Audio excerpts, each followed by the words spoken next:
सम्मानित मीडिया साथियों, माननीय राष्ट्रीय अध्यक्ष जी की प्रेस में आपका हार्दिक स्वागत है। माननीय राष्ट्रीय अध्यक्ष जी, प्रेस का बहुत बहुत धन्यवाद।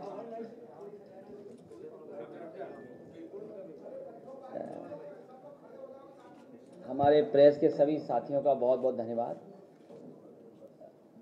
मुझे खुशी है इस बात की कि पार्टी के लोगों ने बहुत ऐतिहासिक फैसला लेकर के 3 दिन का प्रशिक्षण शिविर यहाँ चलाने का काम किया है और लगातार जो राजनीतिक परिस्थितियां हैं और देश के जो हालात पैदा हो गए हैं और जहां केवल समाजवादी पार्टी नहीं बल्कि देश के महत्वपूर्ण नागरिक और समय समय पर जो लेख लिखते हैं और आज के समय पर जो हमारा आपके कम्युनिकेशन का एक बहुत बड़ा प्लेटफॉर्म बनकर उभरा है सोशल मीडिया पर, कहीं न कहीं ये सुनने को मिलता है कि हमारे लोकतंत्र में और लोकतंत्र को सबसे बड़ा खतरा पैदा हो गया है।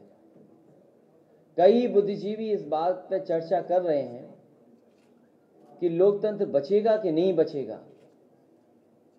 इसलिए ये ट्रेनिंग कैंप और महत्वपूर्ण बन जाता है। उत्तर प्रदेश की राजनीति और देश की राजनीति दोनों जुड़ी हुई हैं। उत्तर प्रदेश ही है जिसने देश को प्रधानमंत्री दिया और उत्तर प्रदेश ही है जिसकी वजह से आज भारतीय जनता पार्टी की पहले सरकार बनी गठबंधन के साथ, और अब जो सरकार चल रही है वो बहुमत की सरकार चल रही है, वो उत्तर प्रदेश के बहुमत की वजह से ही है। इसलिए उत्तर प्रदेश की राजनीति बहुत महत्वपूर्ण मोड़ पर पहुंची है। इसलिए मैं अपने समाजवादी साथियों को बधाई देते हुए और मैं ये बताना चाहता हूं कि आने वाले समय में जो देश के गरीब, किसान, मजदूर, नौजवान, व्यापारी, चाहे वो अगड़े हों, चाहे पिछड़े, दलित और अल्पसंख्यक हों, आज सबसे ज्यादा उम्मीद समाजवादी पार्टी पर उनको है। और अगर कोई है जो भारतीय जनता पार्टी का मुकाबला कर सकता है वो समाजवादी पार्टी है। इधर उत्तर प्रदेश के पांचों के 5 बजट हमने और आपने देख लिए। पांचों बजट में ऐसा लगता है कि भारतीय जनता पार्टी ने जो वादा किया था जनता को, जो उन्होंने संकल्प पत्र दिया था जनता के बीच में, अगर आज मुड़ करके देखें तो भारतीय जनता पार्टी देश की वो पार्टी होगी जिसने अपने ही संकल्प पत्र को भुला दिया। जो जो वादे संकल्प पत्र में किए गए थे, 5 बजट पूरे हो जाने के बाद और दिल्ली की सरकार का इतना बड़ा सहयोग होने के बाद आज संकल्प पत्र पूरा नहीं है उनका। और जिन लोगों ने ये कहा कि हम किसान की आमदनी दुगनी कर देंगे, हर भाषण में कहा, हर जगह जाकर के कहा, कोई जगह बची नहीं जहां पर इन्होंने कहा ना हो कि आमदनी दुगनी कर देंगे। और सोचिए वही दल के नेता, वही पार्टी ऐसा कानून लेकर के आई है कि आने वाले समय में किसान के लिए डेथ वारंट साबित होगा, जहां उनकी खेती लूटी जाएगी और वहीं बड़े बड़े उद्योगपतियों की नजर उनकी खेती पर होगी। भारतीय जनता पार्टी ये तर्क देती है कि जमीन को कोई खतरा नहीं है। मैं आपसे पूछना चाहता हूं, भारतीय जनता पार्टी ये बताए कि जब उनके खजाने में पैसा नहीं है तो भारत की एसेट्स क्यों बेची जा रही हैं, देश की कीमती कंपनी क्यों बेची जा रही है। आज ही से 2 दिन पहले मैंने अखबार में पढ़ा कि देश के प्रधानमंत्री जी ने कहा कि हमें अपनी कंपनियों की एसेट्स बेचना ही पड़ेगा और तभी जाकर के 2,05,000 करोड़ तैयार इकट्ठे होंगे। तो भारतीय जनता पार्टी ये बताए, जो घाटे में चली गई है सरकार, उस घाटा को पूरा करने के लिए कंपनियां बेच रहे हैं कि नहीं बेच रहे हैं। और कल को अगर किसान घाटे में चला जाएगा, क्या उद्योगपति उनकी जमीन छीन लेंगे कि नहीं छीन लेंगे। आज पूछिए, पूरे किसानों का धान लूट लिया गया, 1100, 1200, 900 रुपए में खरीद लिया गया। कहीं एमएसपी नहीं मिली। अभी खेतों में खड़ी है सरसों। हमें बताए भारतीय जनता पार्टी के लोग कि जो सरकारी एमएसपी तय है, क्या वो एमएसपी किसानों को मिलेगी कि नहीं मिलेगी सरसों की। और जिस तरीके से महंगाई बढ़ रही है, अब तो डीजल पेट्रोल कई हिस्सों में देश के 100 के ऊपर पहुंच गया है, 100 के करीब आ गया है। और वही जो गरीबों को सिलेंडर दिया था फ्री दे करके, और आज 1000 रुपया वसूल रहे हैं ये लोग। फ्री का सपना दिखाया और आज 1000 रुपया लिया जा रहा है। समाजवादी पार्टी का ये सवाल है भारतीय जनता पार्टी पर कि जो मुनाफा हो रहा है डीजल और पेट्रोल की कीमत बढ़ने से, वो आखिरकार मुनाफा जा कहां रहा है। और याद रखिए, जिस समय डीजल पेट्रोल महंगा हो जाता है, महंगाई को कोई रोक नहीं सकता। इसलिए जहां महंगाई बढ़ रही है, खेती बर्बाद हो रही है, उद्योग लगने का नाम नहीं ले रहे हैं। मुझे याद है कि भारतीय जनता पार्टी के लोगों ने बहुत सपना दिखाया उत्तर प्रदेश की जनता को। कहा कि उनकी सरकार आएगी तो इन्वेस्टमेंट लाया जाएगा। बहुत बड़े पैमाने पर आयोजन हुआ लखनऊ में। जनता को उम्मीद जगी कि शायद इस इन्वेस्टमेंट से उनका भला हो जाएगा। नौजवानों को भी लगा कि उन्हें काम, नौकरी और रोजगार मिल जाएगा। लगभग 5 लाख का एमओयू हुआ। सरकार ने 5 लाख का एमओयू किया, लेकिन जमीन पर कुछ नहीं आया। डिफेंस कॉरिडोर बनाने का सपना दिखाया, डिफेंस कॉरिडोर के नाम पर कुछ नहीं आया। तो हम कैसे भरोसा कर लें भारतीय जनता पार्टी पर, जिन्होंने नोटबंदी करके हमारे उद्योग, कारखाने सबको बंद कर दिया। थोड़े बहुत नोटबंदी में बंद हुए, कुछ जीएसटी में बंद हो गए, और रहे बचे कारोबार कोविड के बहाने जिस तरीके से लॉकडाउन किया, पूरा का पूरा उद्योग खत्म हो गया। बताओ हमारे मध्यम वर्ग के लोगों की क्या हालत है आज। महंगाई के मारे वो सोच रहे हैं शहरों में रहते हुए कि हम खाएं क्या और बचाएं क्या। इस महंगाई ने हमारा आज खराब किया है, और जिस तरीके से हमारा रखा हुआ पैसा बैंकों में, उसकी जो इंटरेस्ट कम की है, उससे हमारा भविष्य भी खतरे में डाल दिया है। आप हिसाब किताब लगाइए, जब से बीजेपी आई है, हमारा जो जमा पैसा था, जो हमें इंटरेस्ट मिलता था एफडी पर, कितने परसेंट नीचे चला गया। जो सरकार देती थी, बैंकें देती थी। और आज मैंने अखबार में पढ़ा, कहा कि बैंकों को बड़ा बैंक बनाई जाएगी और सीवीसी की गाइडलाइंस को खत्म कर दिया जाएगा। सीवीसी से डरना नहीं चाहिए। सेंट्रल विजिलेंस कमीशन वो कहीं ना कहीं देखता है कि कोई निर्णय गलत तो नहीं हुआ, कहीं भ्रष्टाचार तो नहीं हो गया, कहीं फाइनेंशियल इरेगुलरिटी नहीं तो नहीं हुई। तो अगर सीवीसी खत्म कर रहे हैं, तो जो जिससे डर कहीं पाबंदी लग सकती थी, भारतीय जनता पार्टी आखिरकार क्यों ऐसा फैसला ले रही है। जहां खुद की कमी ना पकड़ी जाए, उसके लिए सीवीसी खत्म कर रहे हैं, और विपक्ष के लोगों के लिए ईडी और सीबीआई लगा रहे हैं। मुझे याद है मिर्जापुर में फ्रांस के बहुत बड़े पॉलिटिकल लीडर आए थे। आपसे बेहतर कौन जानेगा कि वो सोलर प्लांट किसका लगाया हुआ था। वो सोलर प्लांट समाजवादी सरकार का लगाया हुआ था। आपने वो तस्वीर भी देखी होगी जो दिल्ली से मेट्रो में एक कोरिया के राष्ट्रपति और भारत के प्रधानमंत्री बैठ करके नोएडा तक गए थे। वो भी मेट्रो समाजवादी सरकार की बनाई हुई थी। अभी कुछ दिन पहले आपने भदोही में देखा होगा, आपके उत्तर प्रदेश के हमारे पहले मुख्यमंत्री हैं जो उद्घाटन का उद्घाटन करते हैं और अपने उद्घाटन का फिर उद्घाटन कर देते हैं, शिलान्यास का शिलान्यास करते हैं, एमओयू का एमओयू करते हैं। ऐसे पहले मुख्यमंत्री होंगे, और उनकी भाषा का तो हम और आप कल्पना ही नहीं कर सकते। हाल ही में जो भाषा उन्होंने बोली है, ये तो शायद कोई योगी नहीं बोल सकता। वो हमारा लोकतंत्र का मंदिर है, जहां जनता की आवाज उठाई जाती है। हमारी परंपराएं हैं, हमारे तमाम वहां पर ट्रेडिशंस हैं जिनको हम फॉलो करते हैं। वहां पर सोचो, एक योगी मुख्यमंत्री क्या कहते हैं कि पलट कर मारेंगे, पटक करके मारेंगे, ठोक दो इनको। लाल टोपी, जाने क्या घबराते हैं लाल टोपी से। मुझे लगता है कि कभी बचपन में लाल मिर्च खाली होगी, उसकी वजह से आज तक वो लाल से घबराते हैं।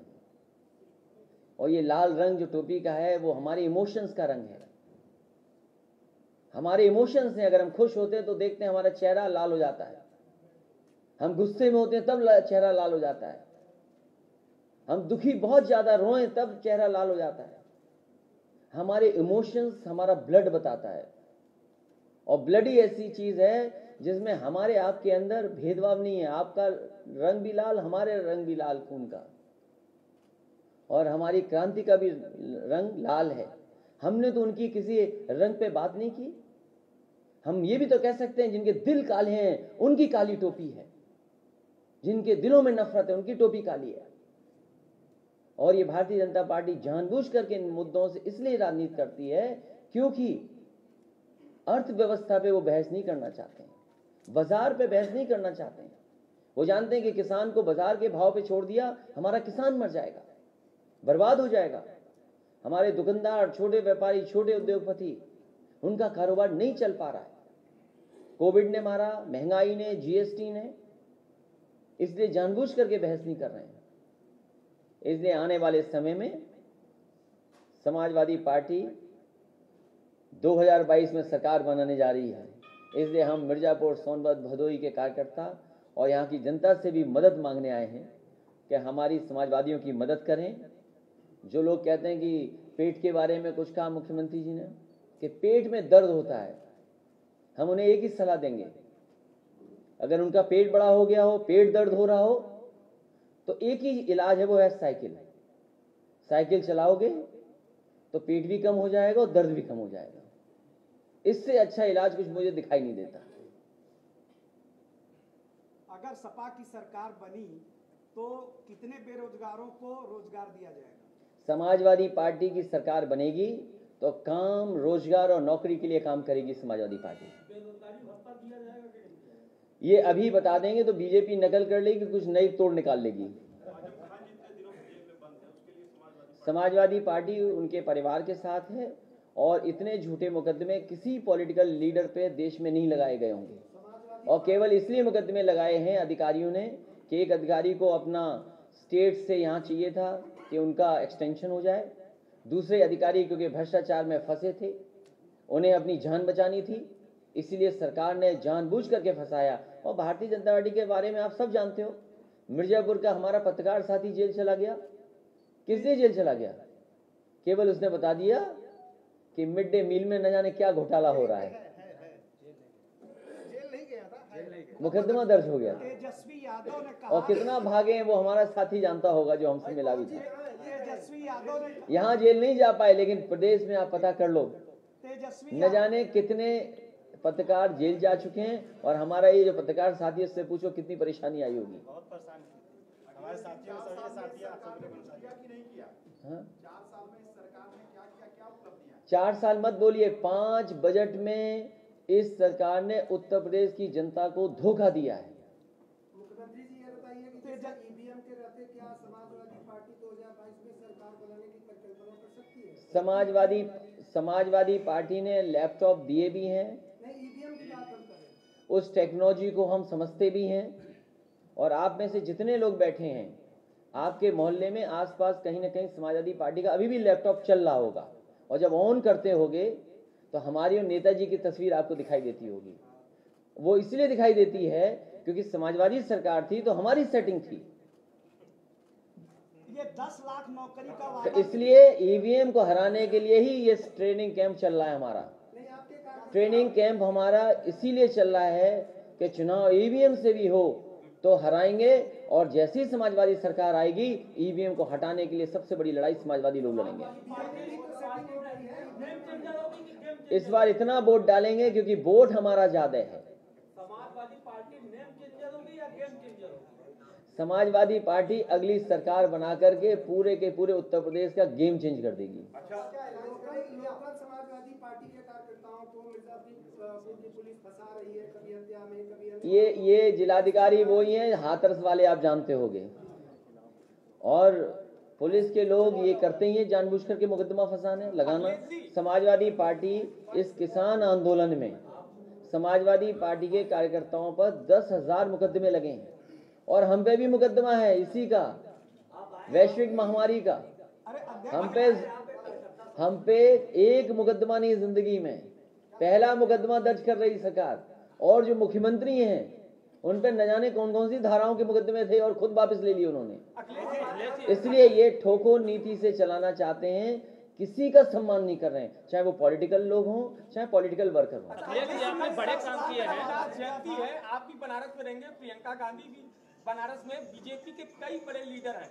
दलित वोट बैंक, क्या वो मंदिर जाना वहां पर क्या आने वाला विधानसभा चुनाव में एक वोट बैंक के नजरिए से देखा जा रहा है, क्योंकि सभी पार्टियां एक साथ एक जगह पे पहुंच रही हैं और बनारस में पहुंच रही है, क्योंकि बनारस एक पूर्वांचल का गढ़ भी माना जाता है, प्रधानमंत्री नरेंद्र मोदी का गढ़ है।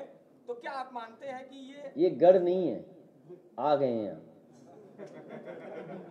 और दूसरी बात है, संत रविदास जी के उनके काम, उनके सिद्धांत, उनके आदर्शों पे बहुत सारे लोग चलते हैं, बहुत सारे लोग विचार किसी दूसरे तरीके से भी देखते हैं, लेकिन लगातार हर पॉलिटिकल पार्टी के लोग पहले भी जाते रहे हैं, क्योंकि उत्तर प्रदेश में चुनाव करीब है, इसलिए आप लोग भी बड़ी सावधानी से देख रहे हैं।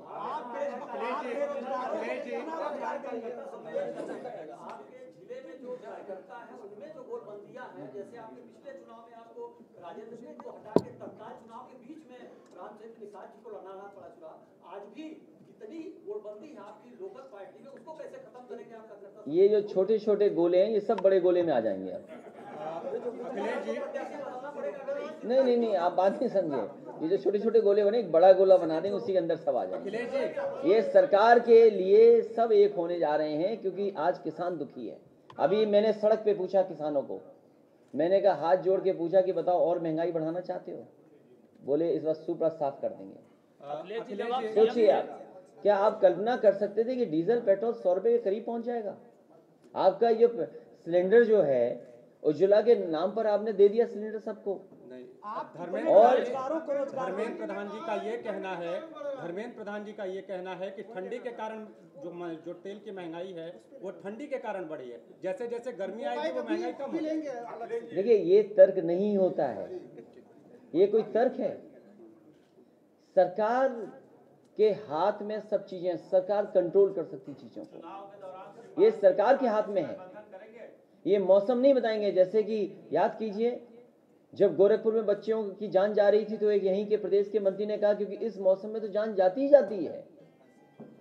तो ऐसे मंत्रियों से क्या उम्मीद करोगे? सरकार बताए हमें कि जिन्होंने ये कहा फ्री सिलेंडर दिया, बोर्ड जनता से ले लिया, उसके बाद सिलेंडर की कीमत क्या कर दी? आज दोबारा लोग कंडा ढूंढ रहे हैं, लकड़ी से दोबारा खाना बना रहे हैं, सिलेंडर भरवाने नहीं जा रहे हैं। कम से कम सरकार को ये बताना चाहिए कि जिन लोगों के पास उज्ज्वला से कनेक्शन मिला था और कितने लोग सिलेंडर भराने जा रहे हैं। आप कितने बेरोजगारों को रोजगार देंगे? समाजवादी पार्टी सभी छोटे दलों के लिए गुंजाइश रखती है।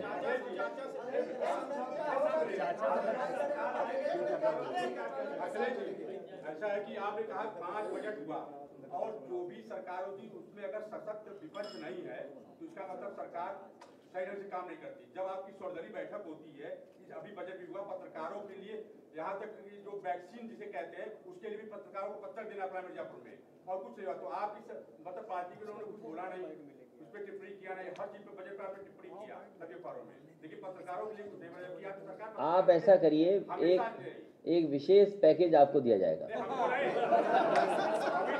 अच्छा नहीं, अरे नहीं, अभी एक और बचा है कि एक बीट नहीं, मैं समझ गया बात को, मैं पूरा आपके लिए मैं बात समझ गया हूँ। जिस भावना से आप कह रहे हो हम आपकी भावना से जुड़ते हैं। अच्छा दूसरा, एक मिनट, क्योंकि एक बहन मुझे याद है, इस बहन को लैपटॉप मिला था सरकार में, और फिर लैपटॉप लाई है कि नहीं लाई हो? क्या बेच दिया? अच्छा घर रखा है? अच्छा नहीं, अरे मैं तो चाहता था लैपटॉप होता। ऊपर इधर से आ जाओ। ये लैपटॉप नहीं है इनके पास? नहीं पैर में छुओ बेटा, पैर में छुओ, बस यहीं खड़े हो। मुझे याद है, अच्छा बैठ जाओ, कोई बात नहीं। हाँ इंजीनियर जी आप कुर्सी बढ़ा लो क्या? मैं माता जी 1 मिनट जो है उधर एक कुर्सी में उनको ही बढ़ा देना, माता जी उधर से आ जाए। मुझे याद है, और आप में से किसी ने अखबार में छापा होगा, मुझे नहीं पता कि किस अखबार में छपा था, लेकिन सरकार मेरी थी तो चुनाव के दौरान इस बेटी को लैपटॉप मिला था और लैपटॉप मिलने के बाद कुछ अधिकारियों ने या किसी की शिकायत पर इसका लैपटॉप ले लिया था। तो जो अखबार में खबर छपी थी वो ये छपी थी क्योंकि इस बेटी से लैपटॉप ले लिया गया इसलिए इसने खाना नहीं खाया था। तो मैं उस पत्रकार साथी को धन्यवाद देना चाहता हूं जिसने ये खबर छापी थी आज। उस पत्रकार साथी को मैं धन्यवाद देना चाहता हूं कि जिन्होंने ये खबर छापी थी उसी दिन एक हमारी ऑफिस में अधिकारी थे। तो मैंने उनसे कहा कि इस बेटी को कहीं से भी हमारी तरफ से एक लैपटॉप पहुंचाओ, तो मैंने तुरंत इस बेटी को लैपटॉप पहुंचाया था। तो क्योंकि कभी मैं इधर नहीं आ पाया था, मिल नहीं पाया था, इसलिए इस बहन को मैंने बुलाया। लेकिन आज वो लैपटॉप नहीं लाई हैं। कितने बेरोजगारों को आप रोजगार एक मिनट रुक जाओ। तो मैं पत्रकार साथी को भी धन्यवाद देता हूँ और इस बेटी को भी बधाई देता हूँ कि उम्मीद है कि वो पढ़ाई कर रही होंगी और उससे पढ़ेंगे भी। और आने वाले समय में नौजवानों को मैं कहना चाहता हूँ कि समाजवादी पार्टी की ऐसी योजना रुकने वाली नहीं है, चलेगी। और उसी लैपटॉप से ITI कर रही हैं। अखिलेश जी एक प्रश्न ITI। और यही नहीं कि समाजवादी पार्टी कम से कम लोगों की मदद करती थी। याद होगा वो बुजुर्ग हमारे जो दूध लेके जा रहे थे अपना कारोबार करने और नाव पलट गई तो उन्होंने बच्चों को बचाया था। और जब आपने खबर छापी तो सरकार से मदद हुई थी। इसीलिए मैं कहता हूं जो योगी वही होता है जो दूसरे का दुख अपना दुख समझे। अभी रुक जाओ, ये बड़ी लड़ाई है। तो जो योगी वही होता है जो अपना दुख या दूसरे का दुख अपना दुख समझे। आप सोचिए कैसा है आजकल माहौल। सदन में जो भाषा बोली जा रही है इस लोकतंत्र में, क्या ये भाषा की उम्मीद कोई कर सकता था? इसलिए पत्रकार साथियों से मेरा निवेदन है कि जहां समाजवादी लोग लोकतंत्र को बचाने में आगे लड़ाई लड़ रहे हैं, आप लोग भी सहयोग करिए और हमारी मदद करिए।